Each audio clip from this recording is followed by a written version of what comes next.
Hey everyone, welcome back to Healing with Cami, the podcast. This is episode 2. I am Cami. For those who do not know me, I am an intuitive medium. I am an oracle, Reiki practitioner, light worker, and many more things. But above all of that, and most importantly, I am a mother and I am someone who is very, very, very intentional when it comes to doing the inner work. And I encourage everyone around me to do the same, if not for the sake of self, then for the sake of the future generations and lineages to come. Okay. Um, with that being said, if you would like to book any type of session with me, whether that is a spiritual guidance session, you would like to book a reading, you would like to book a distance Reiki session, all of my contact information will be in the description box below. If you have not done so already, please hit that subscribe button so that you don't miss out on any of the good things that I am working on, from podcast episodes to collective reading and messages to distance Reiki videos. I will be doing all of that on Healing with Cami on this platform, just to help heal and bring light to the community that I am trying to create with this page. With that being said, again, if you have not done so already, I highly encourage you to check out episode 1, which is titled Reclaiming Your Power by Using Your Weapon. And in that episode, I discussed how the most powerful weapon you can obtain is your voice. Okay. And we're just going to go ahead and actually, if you have watched it already, please share it. Share it with someone you feel may be able to benefit from the encouragement and from that message. Share it on your platform.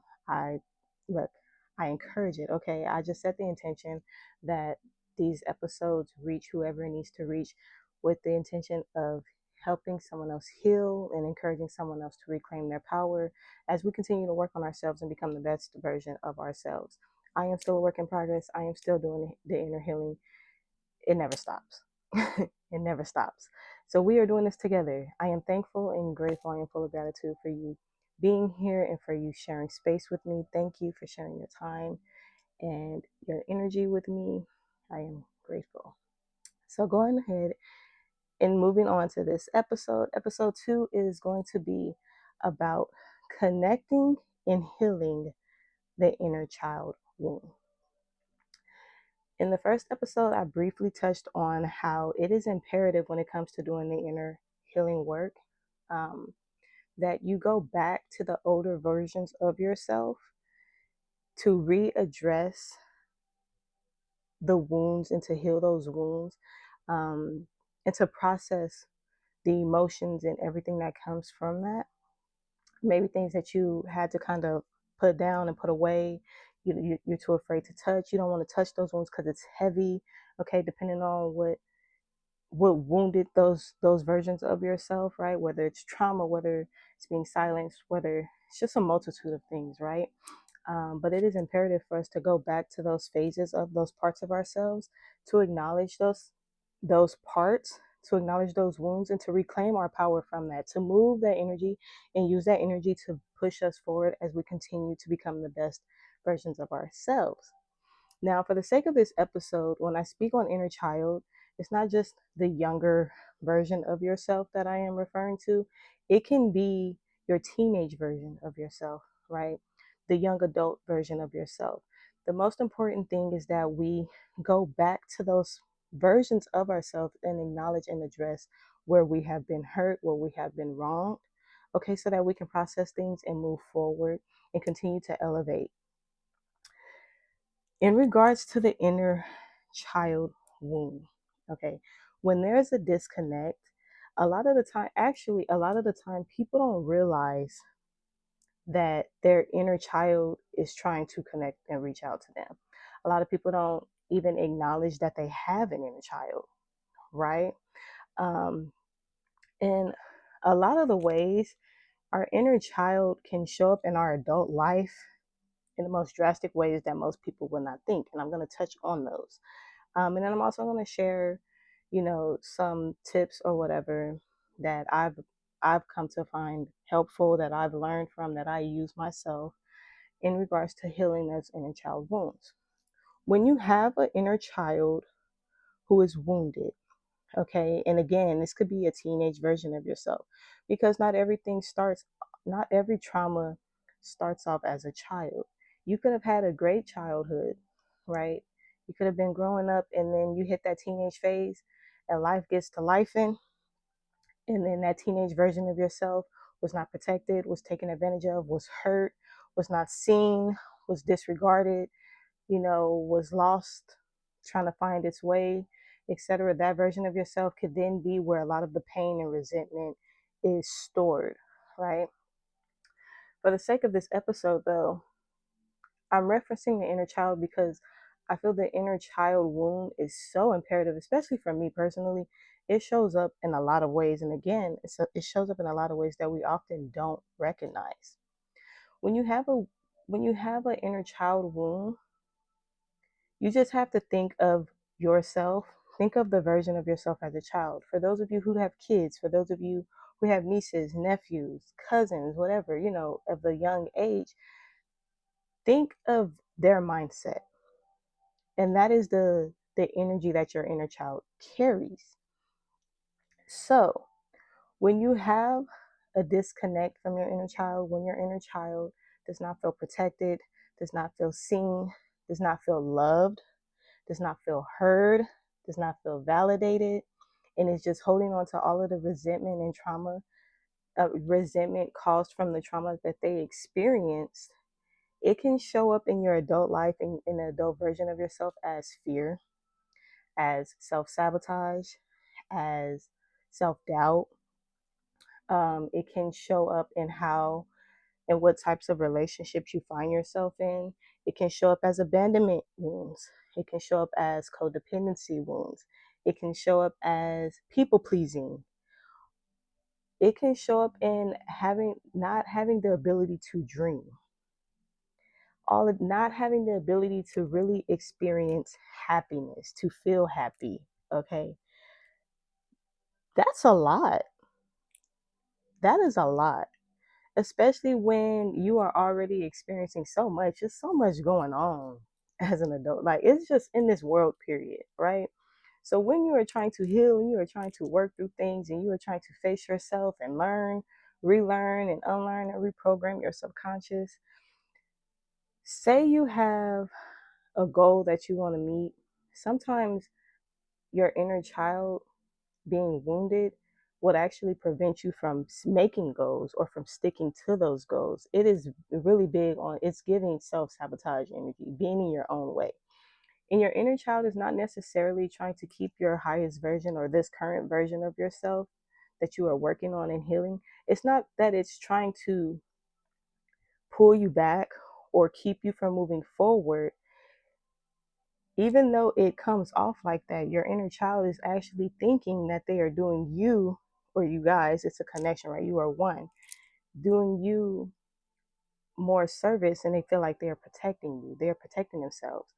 Inner child wounds, just like most adults nowadays, kids definitely, your children that you're around, that you see, they need reassurance. They need that nurturing. They need to feel safe. They need to feel loved, right? They need to know that they are seen, they are heard. Because oftentimes as children, we are silenced. And I spoke on that in the first episode. We are silenced as kids, right? We are not allowed to express our emotions. A lot of the times we are not allowed to be creative as adults. That is another block.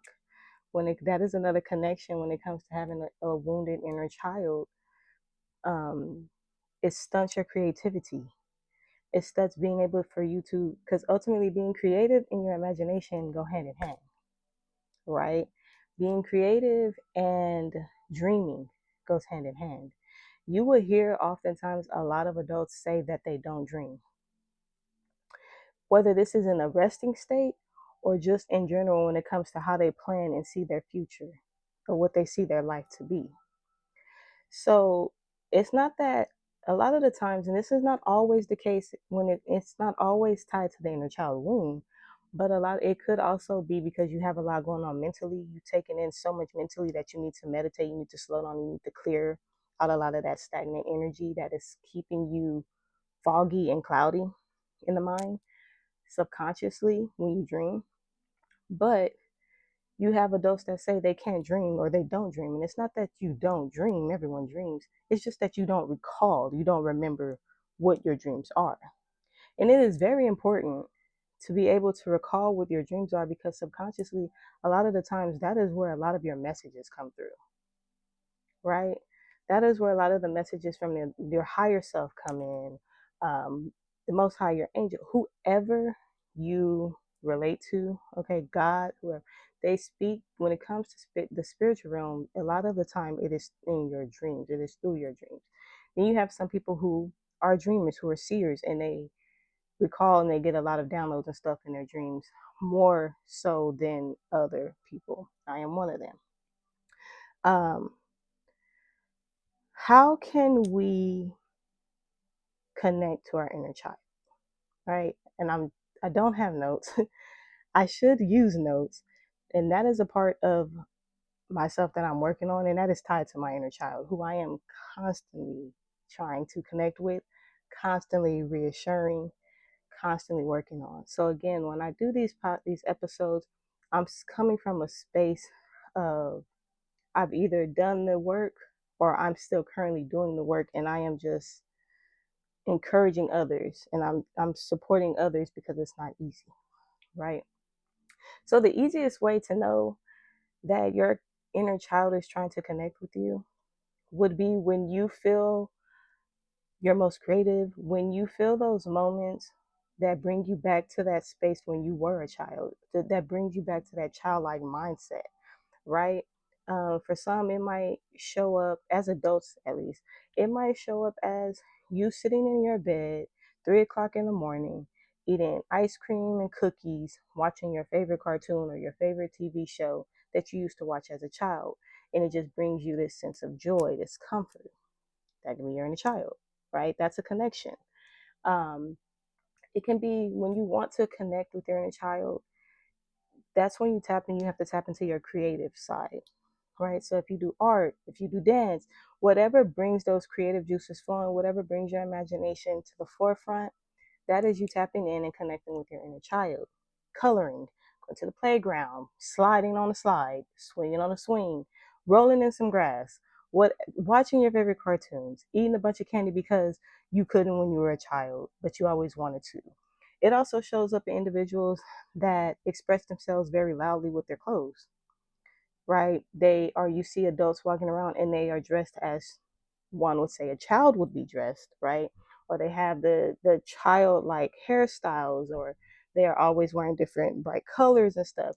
This is because their inner child, or when their younger versions were stifled, their younger versions were hindered in regards to being able to express themselves. So now that you're an adult and you are able to express yourself, you have authority over yourself, you have power over yourself, you have control over yourself, right?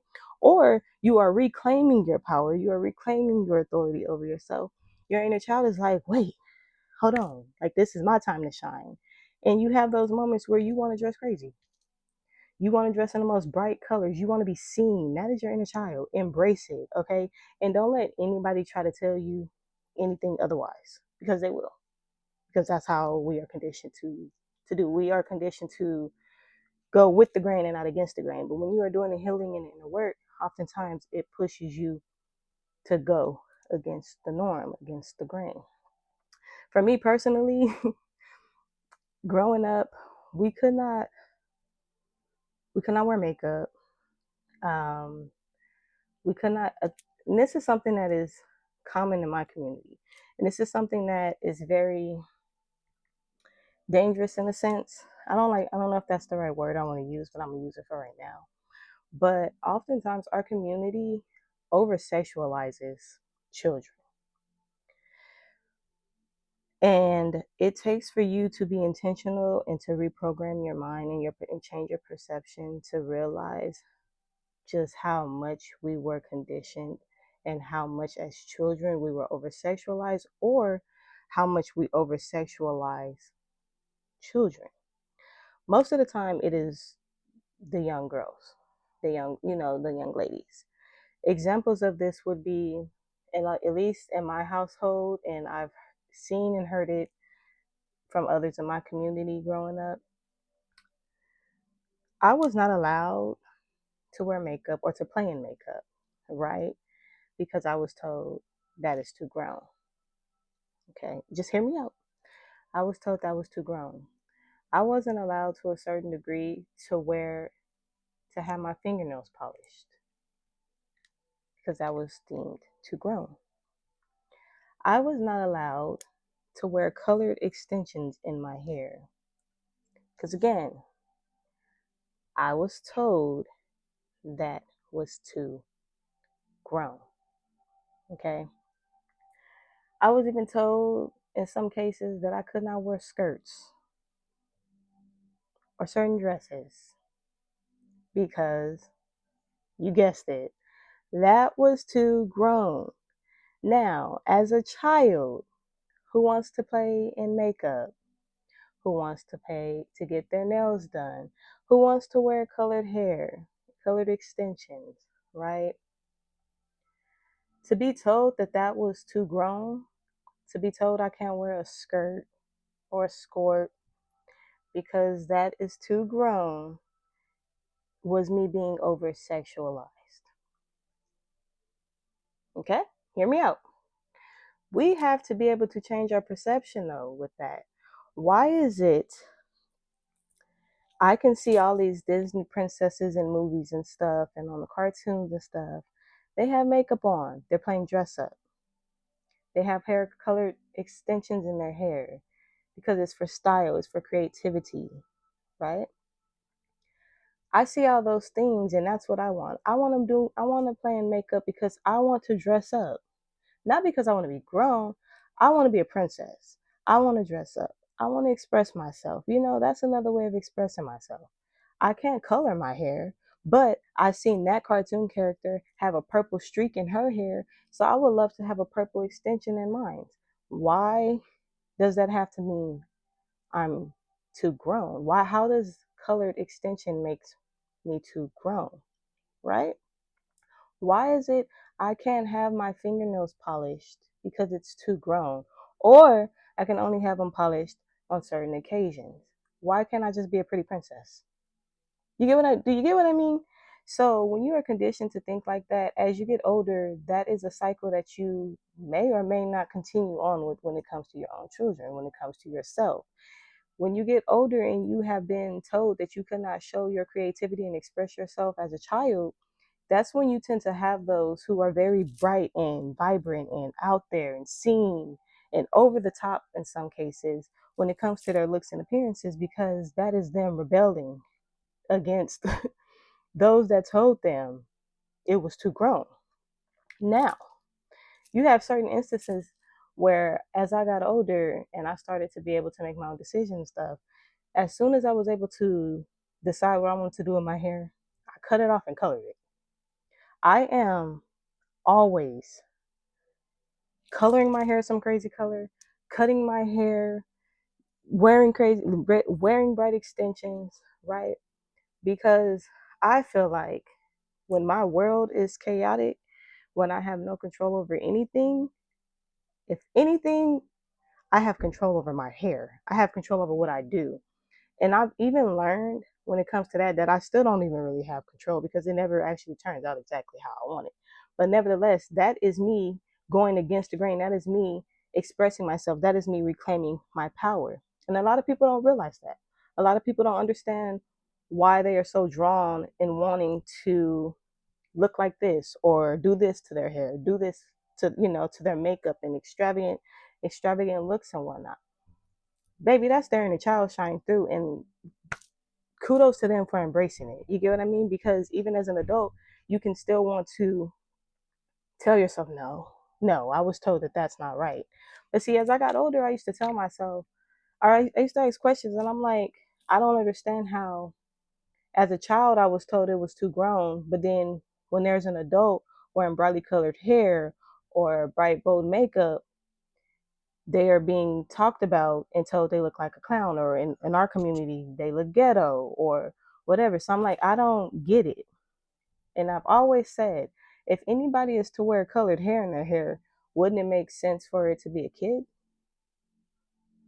So, as part of trying to break that cycle, I allow my kids to play in makeup because they're not trying to be grown. They are playing dress up. It is a way of getting them to see how to go about it in a healthier manner. Like, you get what I mean? Allowing for them to express themselves within reason, right? You want to paint your fingernails? Cool. You want to play in makeup? Okay, but calm down with the rolling of the neck and the sassiness. I know you feeling yourself, like, and then it is also a form how I see it when it comes to my younger girls. When I see it and they want to paint their nails, they want to play in makeup, they want to play dress up. That is also teaching them how to love themselves, teaching them how to pour into themselves, teaching them, you get what I mean? How to embrace their creativity, how to embrace their beauty, right? All those things, empower themselves, right? Versus me telling them, you can't do that, it's too grown. Because then that is me stifling their inner child. That is me taking their voice away, in a sense, right? Because they are using that as a means of expressing themselves non-verbally, right? That's how I have to work through my perception. I have to change my perception when it comes to my kids. Another example that I can give, when it comes to doing my girl's hair and braiding my daughter's hair. I have three of them. My oldest of the three, I allowed for her at a young age to start putting colored extensions in her hair. And I was criticized for that. And I was told by those who told me that it was too grown, I was told that that wasn't appropriate. I said, if colored hair is appropriate on anybody, it's appropriate on a child within reason. The braids are not down all the way down to her butt. It's not a whole lot. It's just a few pieces. Like, let's come on now. Don't over sexualize my child. It's okay. In her mind, she's not asking for purple extensions because she wants to feel older. She's asking for purple extensions because she wants mermaid hair. She wants to look like a princess. You get what I mean? And I allow for that. I have another baby of mine, who I put colored hair in her hair, colored extensions, and her dad was like, I'm not feeling that. Okay. I understood why he wasn't feeling it, because he grew up in a time where it was deemed too grown for children. It's not appropriate for little girls. But in my baby's eyes, she says, I got mermaid hair. Those are her words. I love my mermaid braids. Like, there's huge disconnect. Huge disconnect. And that is why it is imperative to do the inner work. And so that we can break that cycle. The cycle, that cycle ended with me choosing to allow my children to express themselves in that manner, right? So when it comes to trying to connect in the most happiest manners, and you want to color, you want to paint, you want to draw, you want to sing, you want to dance, those things, those are the more easier concepts when it comes to trying to connect with your inner child. But some adults still struggle with that aspect, or even struggle with those things, just because they've been so conditioned to think otherwise, to not look at that, to be so serious. You got to handle responsibilities all the time. How dare you experience any type of joy? How dare you experience any type of fun? Right? Okay. Moving forward, when it comes to acknowledging your inner child, it's more than just colorful hair and being able to express yourself and coloring or being creative. The most important thing that you have to do is reassure your inner child. That can be as simply as looking in the mirror and setting the intention to connect with your inner child and say, I set the intention. I set the intention to connect with you. I want you to know that it is not your fault. It was not your fault. We were not protected, but I'm protecting us now. I got you now. And you will find yourself often having to reassure that part of yourself as you move forward in your everyday life. If you want to start a new project or something, and you are so excited, but then you are hit with that moment of fear, you are hit with that moment of doubt, you are hit with that moment of self-sabotage, you have to pause and reflect and hey, no, we're good, and reassure your inner child. Give those parts of yourself the attention and the love that it didn't receive when you were a child. And it is imperative to do that because that's how you strengthen the connection. When it comes to your children, a lot of the times, because children are the most innocent, right? Children are the closest things when it comes to the spiritual realm. The younger they are, especially, they are closer to that side. They are closer to God, right? To the Most High, whoever they are able to see on the other side. They are able to see the supernatural. They have gifts and abilities that they, are tapping into unknowingly. But a lot of the time, when your children are begging for your attention or they're trying to get you to come and play with them, they want you to color, they want you to watch a movie with them. A lot of the time, it's not even for their sake. A lot of the time, your inner child is connecting with them and they are trying to show your inner child that attention that they are seeking. They are trying, so, mommy, can you come and watch this movie with mommy? Can you color? Daddy, can you come play with me? You know what I mean? And a lot of the times as adults, because we have so much going on, we kind of brush them off. No, baby, go do this. No, baby, go do that. And a lot of the time, it's not for their sake, it's for ours. Your inner child is crying out for some attention. Your inner child is crying out for some damn fun, for a moment to connect, to feel connected with you. And they are using your children to do that. They are using your nieces and nephews to do that. Your younger siblings to do that, however it fits for you, right? So just take a second every now and then when your children are constantly on your ass for attention to think, dang, okay, let me go ahead and watch this movie with them. Let me go ahead and color with them. Let me go ahead and sit outside and draw in the dirt with them. And just take note of how much more at peace you would feel. How much more joy you would feel. Okay?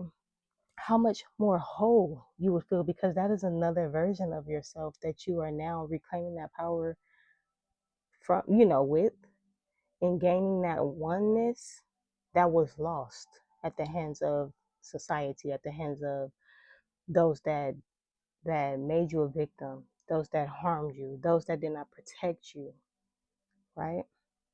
So the hard part though, when it comes to healing your inner child, is going back to those parts, going back to those memories, going back to those spaces mentally where you felt the most pain, when you felt the most trauma, when you felt isolated and you weren't seen, you weren't validated. And it is sitting in that feeling, it is sitting in that memory, it is reflecting, it is processing how it happened. Because a lot of the time when we are experiencing trauma, most of us often tend to disassociate and check out in the midst of that trauma.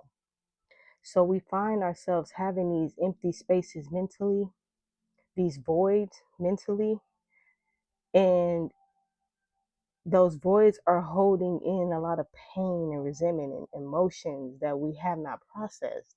So you can't move forward because they will always be there, lingering like a cloud, lingering, stopping you from moving forward, stopping you from being the best version of yourself, stopping you from being happy, right? A lot of the time, depression and anxiety, not saying this is for every situation. For me personally, this is something for me personally. But there are a lot of the times where that depression that you're feeling, that's your inner child.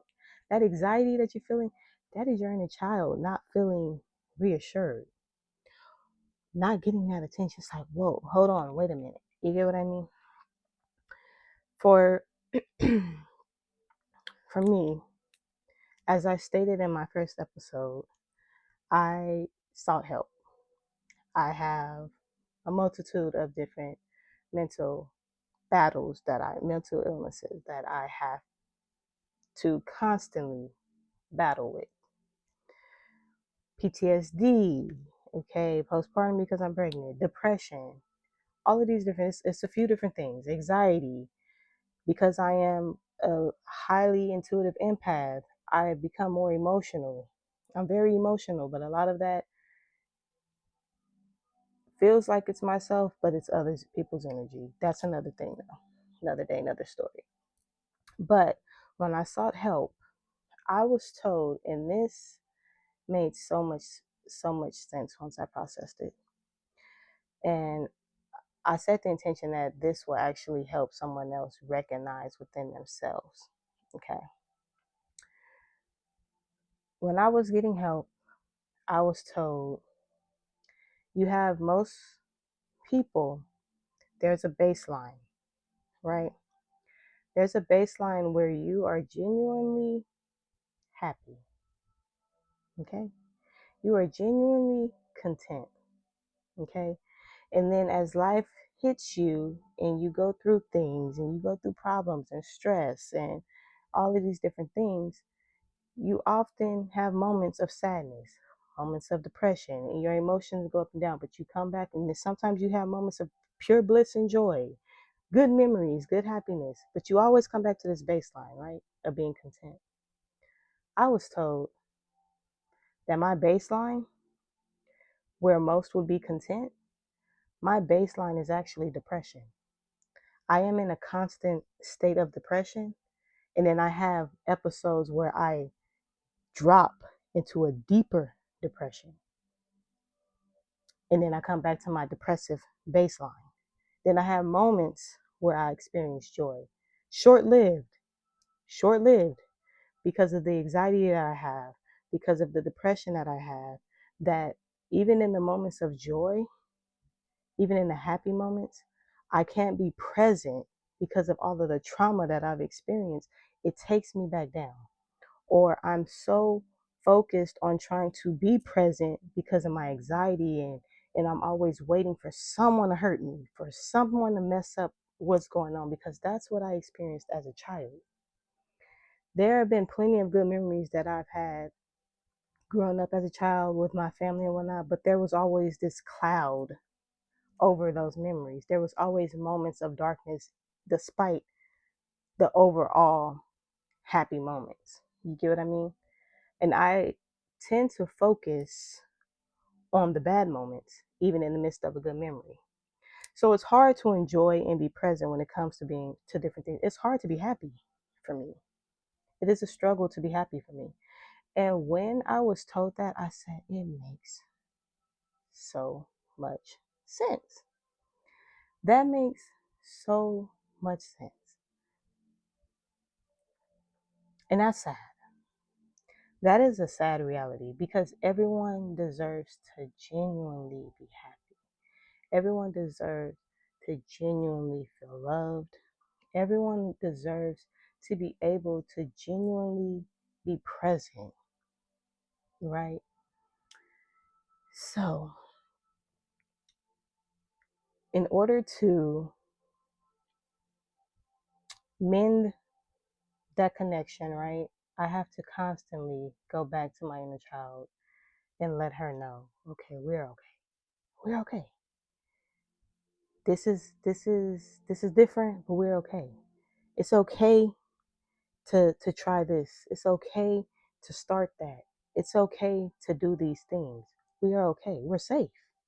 Nobody can harm us like they did. We're safe. I have to let them know I'm here. I have to let that version of myself know I'm here. I'm not the same person that I was then. It was not your fault. And I have to constantly reassure myself of this. And it's not easy. It's not easy.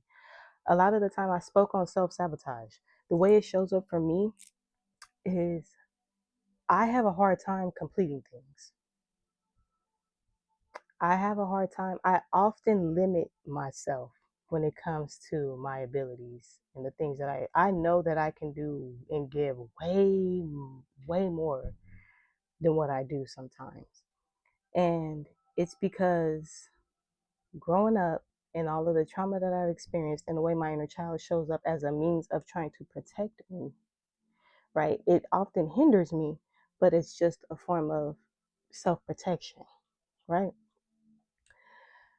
I will start something, and because I'm so used to someone or something messing up what I have going on, or blocking my plans, or sabotaging me, sabotaging my dreams, right? I've experienced that, sabotaging my dreams. I tend to start things and then I won't finish because I don't want to give anybody the satisfaction of stopping me, stopping what I have going on. I don't want to give anybody the satisfaction of preying on my downfall. I don't want to give anybody the satisfaction of seeing me possibly fail. But in with that mindset, I am often doing myself a disservice because I am not succeeding the way I want to. There was a point where my child asked me, what did I want to do when I grew up? Like, Mama, what did you want to be when you grew up? Is this what you wanted to do? Did you see yourself doing the spiritual work, doing the healing work? I was like, no, I never, no. I said, I always knew, I had visions of it growing up as a child. I always knew I was a healer, but I never knew to what capacity. But they asked me, what did you want to be when you grew up? And when I was growing up, of course, as kids, some of us want to be several different things, right? In my case, I went from wanting to be a doctor to being a lawyer to being so many different things. But there was one particular dream I had for myself, and it was blocked. And I often ask myself, should I go back and try? But then I realized because so many of the things that I wanted in my life for myself was blocked and messed up at the hands of someone else, that once it comes to that, I just move on to something else. I don't try, and I don't see the point in trying to fight for what it is that I really wanted. I give up on that dream. You know what I mean? And it's painful, but it has caused me to be in a place where I don't know where I'm going. I've started so many different things. I've tried so many different things. I've completed certain things, but not to the extent that it's leaving me fulfilled, right? I start projects and I stop. I am someone who is afraid of success.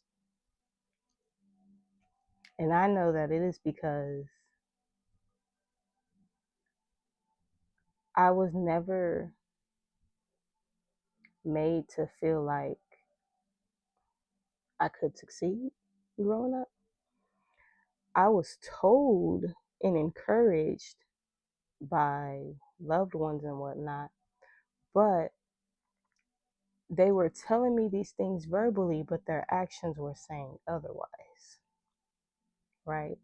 Anything that I sought out for myself, anything that I wanted for myself was taken from me.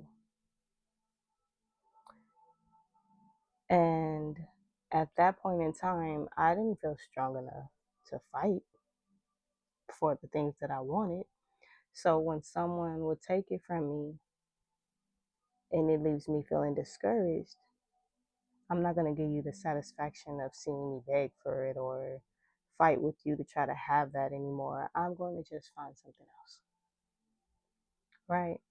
I'm going to just try again. And then I was just trying this and trying that and trying this, trying to find my way, because we are a society in which you have to be doing something. You have to be doing something. How can you survive? How can you live without being doing something, right? You need to achieve something. And every time I would find myself doing this or doing that, I would feel unfulfilled. And if I don't feel fulfilled, there's no drive, there's no purpose for me to do this. And then I quit. I'm stopping. I'm switching jobs. I'm doing this. I'm finding every excuse in the book. Because I'm still lost and trying to find my way. Still to this day. Still to this day. I know, and I can say, I know that I am a healer. I know that I have a calling. I know that I'm supposed to be using my voice.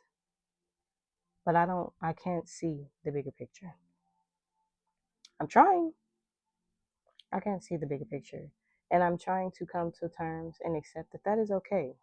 because sometimes it's not meant for us to see the bigger picture. That's the whole point of the journey. Maybe if you saw the bigger picture, in some cases, you will get in your own way because that picture might not be exactly, it might be too much for you, or it might not be what you thought it was going to be, but that's what might be best for you in the long run, right? Um, the whole point is to go back to those parts of yourself and to pour into yourself. Again, like I stated in the first episode, sometimes it can be a matter of writing to yourself. In this case, in the first episode, I said write, to reclaim your power and everything. You can just write a letter to yourself. You can write a letter to your inner child. You can even write a letter to your higher version, the version that you are striving to become, right? But in this case, you can write a letter to your inner teen, your young adult, and just asking those parts of yourself for forgiveness, reassuring those parts of yourself that it wasn't your fault, and letting them know that it is okay to move forward, that we must move forward. No matter how scary it might seem, no matter how unsure the path might be, will it be easy? No. And we have to tell ourselves that. Just like we tell children that are learning how to take steps for the first time or learning a new thing. And we encourage them when we tell them, you're not going to get it on the first time. It's not going to be easy. But you have to keep practicing. You have to keep trying. You have to keep working on it, right? It's the same thing. You have to do that with yourself. And that's why I stated in the first episode, it is imperative when you're doing the inner work to show yourself grace, to show yourself mercy, to show yourself compassion. And as I am saying these things to you, I am reminding myself, I am my toughest critic. I am so hard on myself because I am so afraid of failing. Not failing myself, but I am so afraid of failing my children that I take this everything I do, again, I am very intentional. So I want to make sure that whatever it is I'm doing, it's not inflicting the same trauma or anything on my children. I'm not putting them into a cycle that they are going to have to come out of, as they get older, or I'm not allowing for some of the beliefs that I am still working through overcloud their inner child, overcloud their childlike innocence. And I just, and that's when you have to speak life into your kids, even if whether or not life was spoken into you. So when you're working on yourself, it is important to speak life into yourself. It is an added bonus when you have people in your corner that can remind you and that can speak life into you. But realistically, we don't always have that. So we have to be able to speak life into ourselves. We have to know that when we are going through and we are going back to those older versions of ourselves, that we show ourselves grace. Because when you go back to those versions and you go back to those memories and you go back to those thoughts where you didn't feel protected, when you didn't feel seen, when you didn't feel validated, when you felt ignored, when you were hurt, when you were taken advantage of, when your innocence was taken, when you were not allowed to use your imagination, when you were not allowed to express yourself, whether physically, whether verbally, whether emotionally, when you were not allowed, and you go back to those places and you feel those emotions and you feel that resentment and you feel that pain and you are reminded of those moments, it is imperative that you take time for yourself. And it will feel dark, it will feel lonely, it will be hard. There will be times when you will say, the hell with this work, the hell with healing. I can not do this. And that is okay. That's okay. You can say those things. You can cry, you can throw a fit, you can complain, Act the fool, but go back. Take the time you need, but go back to that moment. Go back to that space and then reassure that version of yourself. Okay, you had your fit. You got it out. We're still here. I'm still here. You let your younger version know. I'm still here. I let you have your fit. I let you express yourself. I gave you time to get yourself together, to get it together. And I came back and I'm still here to show you that we are moving forward. Just like a child. When a child isn't getting attention, they act out. They throw tantrums. They cry because they're not sure how to process their emotions. It is the same thing when you're in a child. That shows up in this version of yourself when you're doing the healing work. And cry, cry. Cuss them out. Say the things you couldn't say when you were younger. But show yourself grace. And know that as you go back and you revisit those versions of yourself, it's always going to be a difference. A lot of the times we have teenagers who are told that they are wilding out, they lost their ways, they're disrespectful, and they are put into this box of negativity when in reality, those teenagers are trying to ask for help. When you don't get the love and the positive attention and the nurturing from your parents, from those around you, right? Mostly your parents, though, from your loved ones. When you're not getting that positive attention, that positive love, that embrace, that nurturing energy, we go for whatever we can get. So that's when we act out. That's when we are disrespectful. That's when we are literally crying out for help, right? And although it is not the best help in these situations in those times, although because I'm crying out for help, because you're not loving me, but because I'm acting like this, I'm still getting your attention. Even though you're beating me, I'm still getting something from you. And instead of realizing that's a cry for help and getting the help we need, we are often pushed away even more, labeled problematic. And then that version continues to hold on to resentment, turns into an adult. You have that adult that's out here wilding the fuck out. Don't give a damn. Lost their way. Still trying to find their way. Angry with the world. Because they never received the love from the world that they deserved. And they were never taught to love themselves. They were never taught that they were worthy of love. They were taught the opposite. So when you're doing the inner work, you have to remind yourself, I am worthy of love. No matter how I was made to feel, I am worthy of love. I am worthy of happiness. I am worthy of joy. I am worthy of creating good memories. I am worthy of succeeding. I am worthy of accomplishing all of my goals. And it's a challenge. It's a challenge still to this day. I live in my head a lot. I live in my head a lot.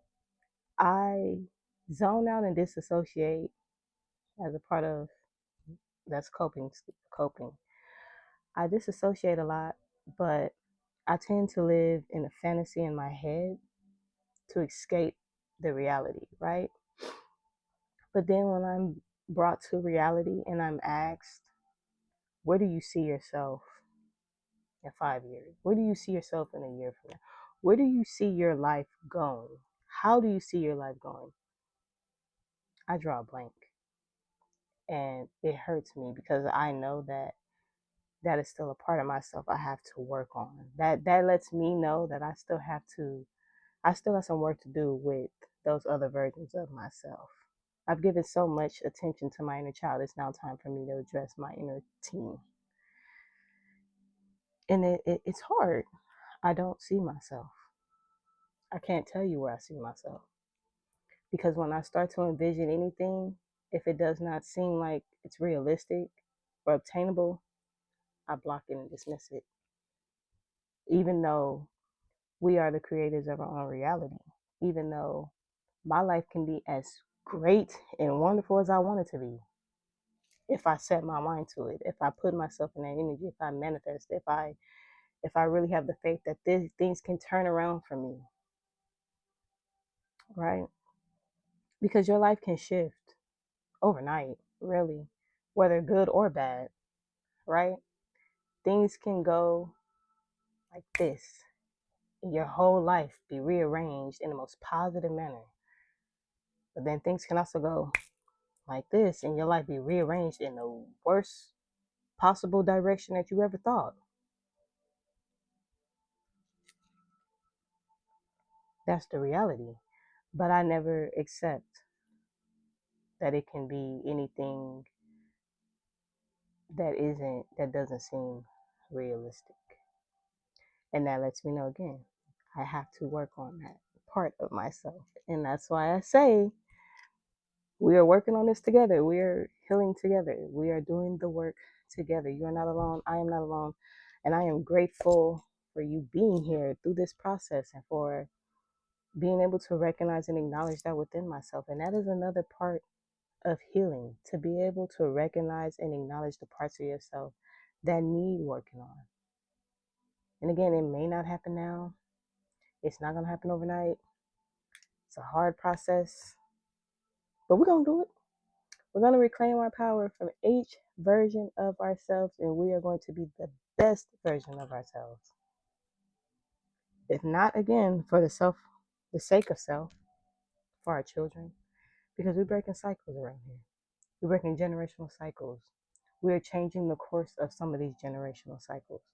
Some cycles you can't break, but you can definitely redirect the energy, right? You can change the perception of things. You can change the narrative of things for the next generation to come. For all of you, for all the generations. When you heal yourself, you heal your bloodline, past, present, and future. That's how deep. That's how deep it is. That is how deep the inner healing is. And a lot of time you feel like, you're doing it alone, but you're not doing it for yourself. You're doing it for your past, present, and future self. So with that being said, I'm going to close out this episode. I hope that this shines light for someone else. I hope that this encourages someone else to connect with those other versions of themselves and to show themselves grace. I set the intention that this episode helps someone else heal, someone else feel seen, someone else feel heard. I send love. I send hugs. I send healing energy your way. Okay. Yeah, so please feel free to share this episode. If you haven't done so already, I thank you for being here to the end. If you're still here with me, and I look forward to connecting with you in the next episode, in the next video that I upload, whether it's a podcast episode or whatever content I am working on. I look forward to it. Again, all of my contact information will be in the description box below. Some love, peace, blessings, virtual hugs. You got this.